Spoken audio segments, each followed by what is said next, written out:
ஓம் ஸ்ரீ கணேசாய நமः. விநாயக புராணம் சாப்டர் 19. மன்மதனுக்கு அருளிய மகாகணபதி. ஒரு சமயம் தாரகன் என்ற அசுரன் சிவபெருமானை குறித்து கடந்தோம் செய்து 108 யுகம் அரசாளும் வகம் பெற்றான்.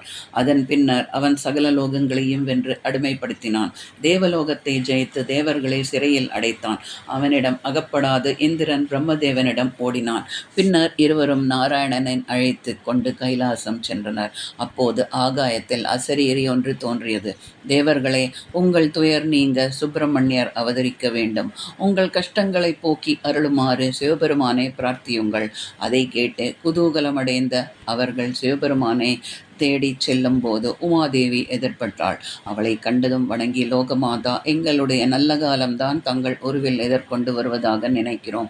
புவனேஸ்வரி, தாரகாசுரனால் தேவர்கள் சிறையிடப்பட்டு பெரும் துன்பம் அனுபவித்து வருகிறார்கள். கடுமையான தவம் செய்து ஏராளமான வரங்களை தங்கள் பதியால் அளிக்கப்பெற்றிருக்கும் அவனை சுப்பிரமணியர் தோன்றி வதம் செய்ய வேண்டும்.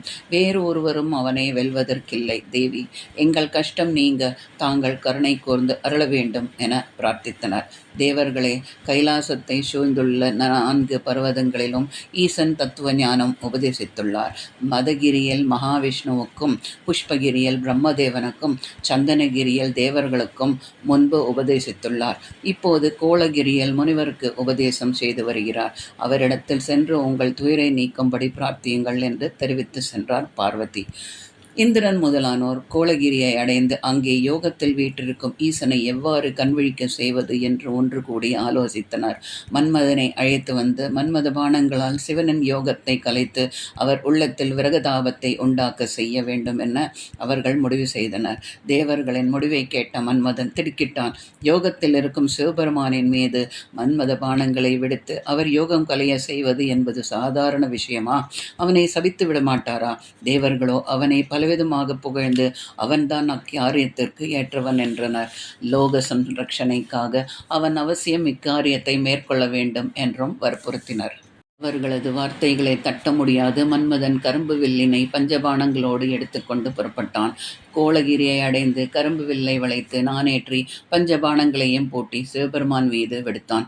மன்மதன் விடுத்த கணைகள் ஈசன் திருமேனியில் பட்ட மாத்திரத்தில் அவன் யோகம் கலைந்தது. கோபத்தோடு கண்களை வீழ்த்து பார்த்தார். அவரது பார்வையிலேயே வீசிய ஜுவாலையில் மன்மதன் அந்த கணமே எரிந்து சாம்பலாகிவிட்டான். இதை பார்த்த பார்வதி ஓடோடி வந்து ஈசனை பணிந்தாள். சுவாமி, தாங்கள் கோபம் கொள்ளக்கூடாது, சாந்தமடைய வேண்டும். தங்கள் கோபத்தினால் சகல புவனங்களும் சாம்பலாகிவிடும். நாதா, தாரகாசுரனால் படும் அவதிகளை பொறுக்க மாட்டாதவர்களாய் தங்களை சரணடைந்து தங்கள் அருள் பெற வேண்டும் என்று தேவர்கள் காத்திருக்கின்றனர். யோகத்தில் அமர்ந்திருக்கும் தங்கள் கவனத்தை ஈர்க்கவே அவர்கள் மன்மதனை கொண்டு பஞ்சபாணங்களை தங்கள் மீது எய்யச் செய்தனர் என்று பிரார்த்தித்தாள். ஈசனும் சாந்தமுற்ற தேவர்கள் விரும்பும் எண்ணம் ஈடேறும் என்று அருளி பார்வதியோடு கைலாசம் சென்றார். 60,000 ஆண்டுகள் சென்றன. சுப்பிரமணியர் அவதாரம் தாமதித்து வருவது கண்டு விஷனித்து தேவர்கள் அக்னி தேவனை அனுப்பினார்கள். அவரும் கைலாசம் சென்று பரமனை பணிந்து வேண்டினார். அக்னி தேவன் வந்திருக்கும் காரணத்தை உணர்ந்த பரமேஸ்வரன் தமது வீரியத்தை பார்வதியிடம் அழைக்க அவள் அதை பெற்று வந்து அக்னி தேவனிடம் கொடுத்தாள். சம்ஹார தேவதையான பரமேஸ்வரன் வீரியத்தை வெப்பத்தை தாங்க மாட்டாத அக்னி பகவான் இமய பர்வதத்துக்கு சென்று கங்கை நதியில் சரவணப் பொருட்கள் வளர்ந்து நாற்புறமும் மூடிய பொய்கையில் அதை விட்டுவிட உடனே அது குழந்தையாக மாறியது. நட்சத்திர பெண்கள் அக்குழந்தையை எடுத்து பாலூட்டி வளர்த்தனர். சரவண பொய்கையிலே திருக்குமாரர் வளர்ந்து வருவதைக் கண்ட நாராயணன் கைலாசம் சென்று உமா மகேஸ்வரியிடம் அதை சொல்லவே உமாதேவி கணவனோடு சரவண பொய்கைக்கு சென்று பாலகனை எடுத்து அணைத்து கொண்டாள். அப்போதே குழந்தையிடம் இருந்த வெப்பம் மாறி சிவந்த மேனியாக மாறியது. சரவண பொய்கையில் அவதரித்த சரவண பெருமான் கைலாசநாதத்தை அடைந்து நாளொரு மேனியும் பொழுதொரு வண்ணமாக வளர்ந்து வந்தார். இவ்வாறு இருக்கும்போது நாராயணன் பிரம்மாதி தேவர்களோடு சுப்பிரமணியரிடம் வந்து அவரை வணங்கி, ஐயனே, தேவர் இடர் தீர்க்க வந்துள்ள பெருமானே, தாரகனின் அட்டகாசம் நாளுக்கு நாள் அதிகரித்து வருகிறது. இனியும் காலம் கடத்தாமல் தாங்கள் அவனை சம்ஹரித்து தேவர்களை காத்து அருள வேண்டும் என்று வேண்டினார். சரவணரும் அவர்களுக்கு பற்பல ஆறுதல்களை சொல்லி பின்னர் கானகம் சென்று விநாயகரின் சலாட்ச மந்திரத்தை தியானிக்க கருணாமூர்த்தியாகிய கற்பக விநாயகரும் அவருக்கு தோற்றமளித்து ஈசபுத்திரா, உனக்கு சகல சக்திகளும் அளிக்கிறேன். நான் ஏறி இருக்கும் மயில் இன்று முதல் உனக்கு வாகனமாகட்டும். அதில் ஏறி சத்துருக்களை வென்று தேவர்கள் துயர் தீர்ப்பாய் என்று அருளினார். கார்த்திகை பாலன் களிப்பு மிக கொண்டவராய் அவ்விடத்தில் விக்னராஜனின் உருவத்தை பிரதிஷ்டை செய்து அதற்கு லட்சம் அருகுகளால் அர்ச்சனை செய்வித்து பூஜைகளை நடத்தினார். பின்னர் கைலாசம் திரும்பி பெற்றோரின் ஆசி பெற்று ஆயுதங்களோடு மயிலின் மீது ஏறி போருக்கு புறப்பட்டார். கஜானனின் கடாட்சம் பெற்ற சுப்பிரமணியர் யுத்தத்திலே தாரகாசுரனை வென்று தேவர்களை சிறை மீட்டார். சரவண பெருமானால் பிரதிஷ்டை செய்யப்பட்ட விநாயகருக்கு இலக்க விநாயகர் என்றும் அத்தலத்துக்கு மயூரேசம் என்றும் பெயர் ஏற்பட்டது. தேவர்கள் வற்புறுத்தலுக்கு இணங்கி சிவனின் யோக நிஷ்டையை கலைக்கச் சென்ற மன்மதன் அவரது கோபாக்னியிலிருந்து சாம்பலாகிவிட்டான் என்ற செய்தியை கேட்டதும் ரதி தலைவிரி கோலமாக ஈஸ்வரனிடம் ஓடி வந்தாள். பரமேஸ்வரா, என் பதி என்ன தவறு செய்தார்? லோகக்ஷேமம் கருதி தேவர்கள் தூண்டுதலின் பேரில் தங்கள் நிஷ்டையை கலைக்க முன்வந்தார். அவருடைய செய்கையின் காரணமாக அசுர ஆதிக்கம் ஒழிந்து தேவர்கள் பயமின்றி நடமாட முடிந்தது. அப்படியிருக்க என் பதியை சம்ஹரித்து விட்டீர்கள். நான் என்ன செய்வேன்? தேவமாதர்களுக்கு முன்பு நான் எவ்விதம் நடமாடுவது? கிருபாநிதியை தேவர்களுக்கு அபயம் கொடுப்பதாக என் மணாலனை பழிவாங்கிக் கொண்டீர்களா? கைலாசபதியே, ஒரு பாவமும் செய்யாத எனக்கு இந்த நிலை வராதிருக்க அருள் புரிய வேண்டும் என்று கதறி கண்ணீர் உகுத்தாள். ஈசனும் அவள் நிலை கண்டு மனம் இறங்கி, உன் மணாலன் உயிர் பெற்று எழ அருள் செய்கிறேன். ஆனால் சிறிது காலம் வரை அவன் உன் கண்களுக்கு மட்டுமே உருவத்தோடு காட்சி தருவான். முற்றையோருக்கு உருவமாக தான் தோன்றுவான் என்று கூறவே மன்மதன் உயிர் பெற்று எழுந்து வந்தான். அவனும் பரமேஸ்வரனை அடிபணிந்து வணங்கி, பரமேஸ்வரா, தங்கள் யோக நிஷ்டையை கலைத்த எனது அபசாரத்தை பொறுத்து கொள்ளுமாறு வேண்டுகிறேன்.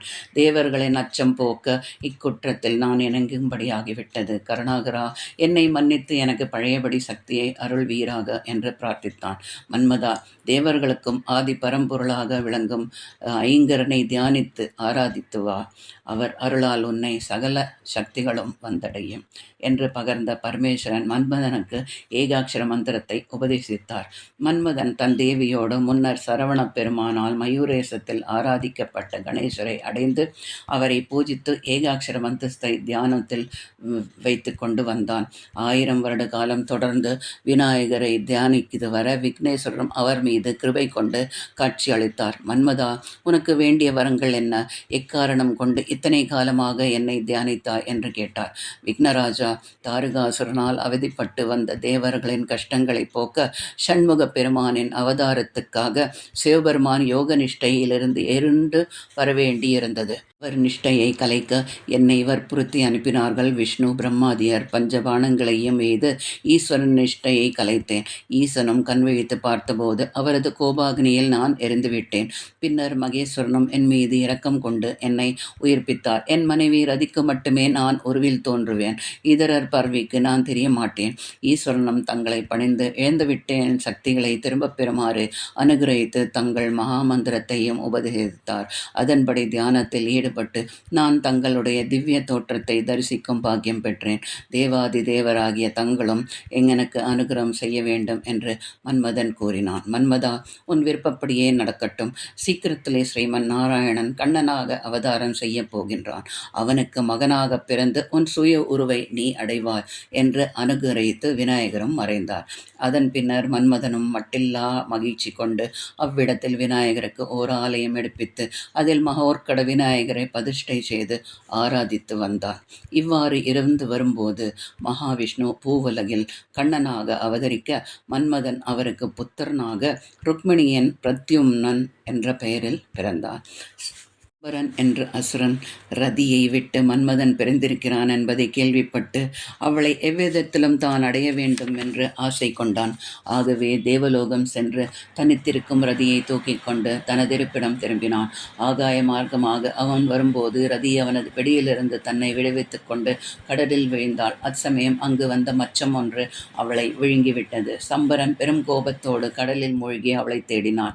அவளை காணவில்லை. கை கட்டியது வாய் கெட்டாமல் போய்விட்டதே என துக்கித்து அவன் தன் அரண்மனைக்கு திரும்பினான். சில நாட்களுக்கெல்லாம் ரதியை விழுங்கிய மீன் செம்படவன் ஒருவனின் வலையில் சிக்கிக் கொண்டது. ரதி தேவியை வயிற்றிற்குள் கொண்டிருந்த அம்மீன் மிக்க அழகோடு ஜொலித்தது. அபூர்வமாக தோற்றமளித்த அம்மீனை செம்படவன் தன் காணிக்கையாக சம்பராசுரனிடமே கொண்டு வந்து கொடுத்தான். அசுரன் ஆச்சரியத்தோடு மீனின் வயிற்றை அறுத்து பார்க்க அதனுள் அழகிய பெண் ஒருத்தியை கண்டான். சம்பரன் அளவில்லா மகிழ்ச்சி அடைந்தான். ஆண்டவனே அவன் மீது கருணை கொண்டு அவனுக்கு ஒரு புத்திரியை அளித்திருக்கிறார் என்று சந்தோஷித்து அவளை தன் குமாரத்தியாக வளர்த்து வந்தான். நாரதர் மூலம் இச்செய்தியை அறிந்த பிரத்யும்னன் ரதியை திரும்ப அடைய சம்பாசுரனுக்கு உடன் போருக்கு சென்றான். இருவரும் பல நாட்கள் போரிட்டனர். வெற்றி தோல்வியின்றி போர் நீடித்து நடந்தது. போருக்கு புறப்பட்டு சென்ற பிரத்யும்னன் சில நாட்களாகியும் திரும்பாததைக் கண்டு ருக்மிணி கவலை கொண்டாள். மிகவும் மனம் கலங்கியவளா குமாரனுக்கு ஒரு கஷ்டமும் ஏற்படக்கூடாதென்று விநாயகரை நினைத்து சதுர்த்தி விரதம் மேற்கொண்டாள். விரதம் ஆரம்பித்த 6வது நாள் யுத்தத்தில் நீடித்து வந்த மந்தநிலை விநாயகரின் அருளால் மாறியது. பிரத்யும்னன் சம்பராசுரனை கொன்று ரதியை மீட்டத் திரும்பினான். தாயார் மேற்கொண்ட சதுர்த்தி விரதத்தின் பலனாலேயே சம்பராசுரனை ஜெயிக்க முடிந்தது என்பதை அறிந்தபோது பிரத்யும்னன் அப்பெருமானிடம் அளவில்லாத பக்தி கொண்டான். காலக்கிரமத்தில் தம்பதிகளுக்கு அனிருத்தன் என்றொரு மகன் பிறந்தான். ரதி மன்மதனை பெற்றோர்களாக கொண்ட அனிருத்தன் விவரிக்க இயலாத அழகு வடிவம் பெற்றிருந்தான். அவனது பேரழகே ஒரு நாள் கனவிலே கண்ட உஷை என்ற அரசுகுமாரி அவனிடம் மையல் கொண்டாள். அவனில்லாது தான் உயிர் வாழ முடியாது என்று தோன்றியது அவளுக்கு. விரகதாபம் கொண்டவளால் உஷை தன்னுள்ளத்து ஆசையை தோழியான சித்திரரேகையிடம் தெரிவித்தாள். அரசுகுமாரியின் தாபத்தை கண்ட சித்திரரேகை ரொம்பவும் மனம் வருந்தினாள். அனிருத்தனை பார்க்காவிட்டால் அரசுகுமாரி அருகே அதே ஏக்கத்தில் உடல் மெலிந்து விரைவில் உயிரை விட்டு விடுவாள் என்று தோன்றியது. ஆகவே ரகசியமாக ஆட்களை அனுப்பி தன் அரண்மனையில் அனிருத்தன் தூங்கிக் கொண்டிருக்கும் போது கட்டிலோடு அவனை எடுத்து வர செய்தாள். அவ்விதமே நித்திரையிருந்த அனிருத்தன் ஒருவரும் அறியாவண்ணம் உஷையின் அந்தப்புறத்துக்கு கொண்டு வரப்பட்டான். கண் விழித்து பார்க்கையில் அனிருத்தன் தான் அரசகுமாரி ஒருத்தியன் அந்தப்புறத்தில் இருப்பதைக் கண்டு ஆச்சரியம் அடைந்தான். உஷையும் அரசின் முன் வந்து அவனை உபசரித்து அவனிடம் தான் கொண்டிருக்கும் காதலை தெரிவித்து தன்னை ஆட்கொள்ளுமாறு வேண்டினாள்.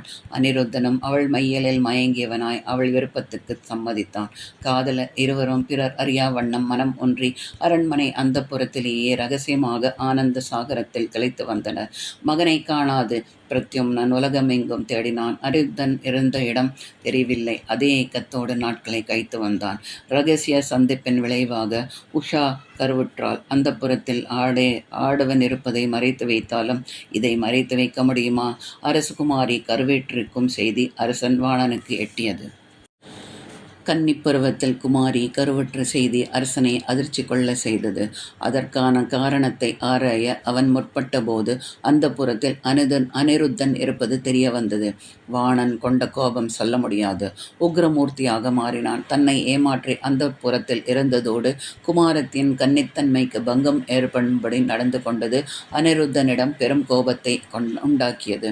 அவனை கொடும் சிறையில் அடைத்து விட்டான். புத்திரனை காணாது பிரத்யும்னன் சோகத்தில் மூழ்கி இருப்பதைக் கண்ட ருக்மிணி, குமாரா, ஏன் இவ்விதம் சோகமே உருவாயிருக்கிறாய்? முன்னர் நீ சம்பகாசுரனிடமிருந்து யுத்தத்துக்கு சென்றபோது பல நாள் திரும்பாததால் நான் இவ்விதம் விசனமுற்றேன். அப்போது விநாயக பெருமானை தியானித்து சதுர்த்தி விரதம் மேற்கொண்டேன். விரதம் தொடங்கிய 6வது நாள் நீ வெற்றி முழக்கத்தோடு திரும்பி வந்தாய். ஆகவே கவலையை போக்கி மனத்திலே விநாயக பெருமானை தியானித்து விரதத்தை தொடங்கு. அவர் அருளால் காணாமல் போன புத்திரன் மீண்டும் கிடைப்பான் என்றான். பிரத்யும்னன் தாயை பணிந்து அவள் ஆசி பெற்று சதுர்த்தி விரதத்தை தொடங்கினான். வாணனால் அனிருத்தன் சிறையில் அடைக்கப்பட்ட செய்தியை அறிந்த நாரதர் கிருஷ்ணனிடம் ஓடினார். கிருஷ்ணா, அனிருத்தன் சிறையில் அடைக்கப்பட்டுள்ள விவரம் உனக்கு தெரியாதா? அவன் பேரழகை கனவில் கண்ட வாணன் புத்திரி உஷை அவன் மீது மையல் கொண்டு அவனை அடையும் பொருட்டு இரகசியமாக அவனை தனது அந்தப்புறத்துக்கு கொண்டு வந்து விட்டாள். அங்கு அவர்கள் மகிழ்ச்சியோடு இருந்து வரும்போது உஷை கருவுறவே வாணன் உண்மையை அறிய முற்படவே அனிருத்தனை கண்டு சிறையில் அடைத்து விட்டான் என்றார். கிருஷ்ணனும் அளவற்ற கோபம் கொண்டு வாணனுடன் போரிட்டு அவனை கொன்று அனிருத்தன் உஷை இருவரையும் மீட்டு ருக்மிணியிடம் அழைத்து வந்தான்.